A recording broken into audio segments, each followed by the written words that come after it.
to the Black Curriculum, the video series that answers the following question. What literature and experiences can be shared with others to better understand Black lives? This evening, I'll continue my Black Panther Party video series by sharing my initial thoughts on the third installment of the series, Huey P. Newton's Revolutionary Suicide. For those of you who don't know who Huey P. Newton is, he, alongside Bobby Seale and Eldridge Cleaver, led an organization, predominantly black organization, called the Black Panther Party, which was founded in Oakland, California back in 1966. And after reading this autobiography, I want to take this time out to highlight Huey P. Newton's life while at the same time looking at some overlooked concepts with regards to race talk. So I'll look at these concepts. 1. What exactly is the system? If you've ever read African American history or even listened to Black iconic leaders today, then you will inevitably hear them refer to the system. And I believe that Huey P. Newton's life details the evils and intentionally discriminatory flaws of that system quite clearly. 2. What power lies in having had shared experiences? Honestly, there's something to be said about how such a revolutionary organization was formed off of very few resources, very little manpower at the time, and not a lot of money. And 3, what was the goal in creating the Black Panther Party? And in this video, I'll share what Newton and Seale called the 10-point program.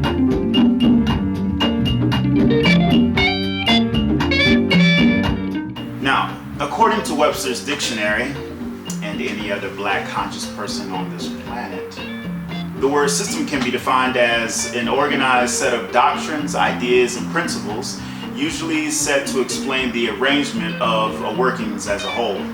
And for the young Huey P. Newton, he would soon find out that this system was not set up for him and his people to prosper. And speaking of young Huey P. Newton, he was born in Monroe, Louisiana back in 1942, but grew up mainly in Oakland, California.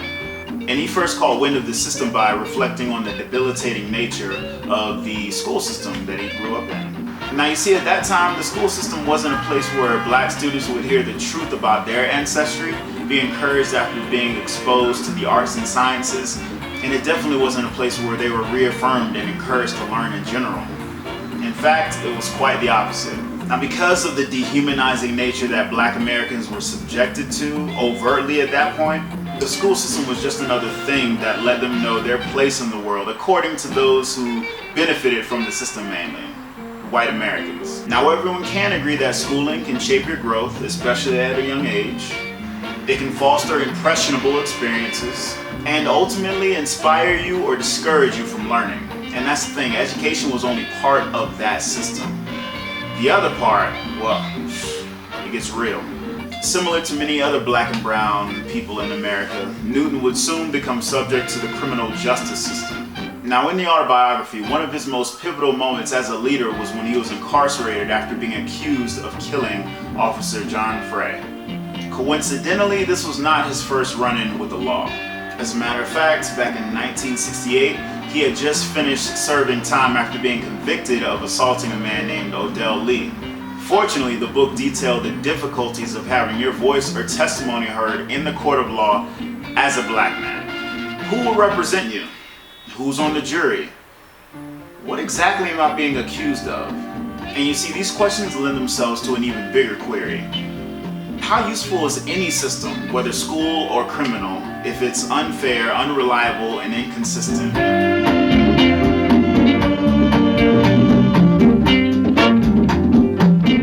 So throughout this autobiography, I noticed that Huey P. Newton's anger, behavior, upbringing, and overall plight as a black man spoke to a lot of other black Americans throughout American history. And it got me thinking, what power lies in having had shared experiences? To me, I see the power of unity after Huey P. Newton and Bobby Seale vowed to form an organization that was not only for the people, but also being run by the people. I also see the power of simplicity with regards to the function of the Black Panther Party. We, the people, want to arm ourselves, both mentally and physically, against the oppressor in order to achieve our goals. Plain and simple. And finally, I see the power of shared experiences as a thread that sort of binds black folk in the fight against oppression. For example, Newton not only knew that he could befriend fellow student Bobby Seale, but also trust him in building something as a result of sharing a vision of empowering Black people. This friendship came from relating to the same struggles, wanting similar outcomes, and being familiar with the same culture where their identities were birthed, and allowed them to quickly grow from a local party to a nationwide organization. Tons of Black folk could relate to the need of what Seal and Newton called the 10-point program.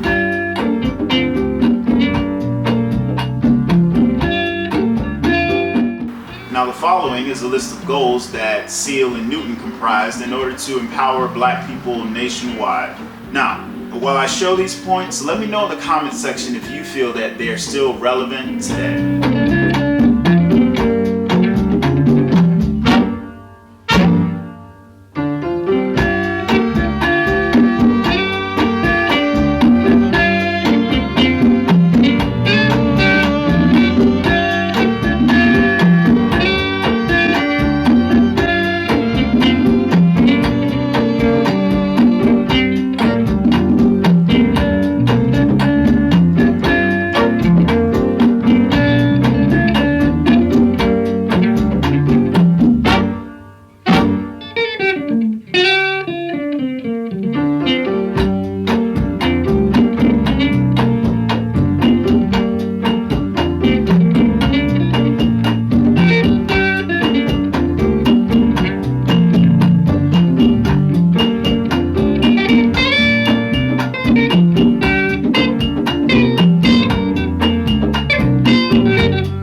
I think this autobiography is well written and very detailed.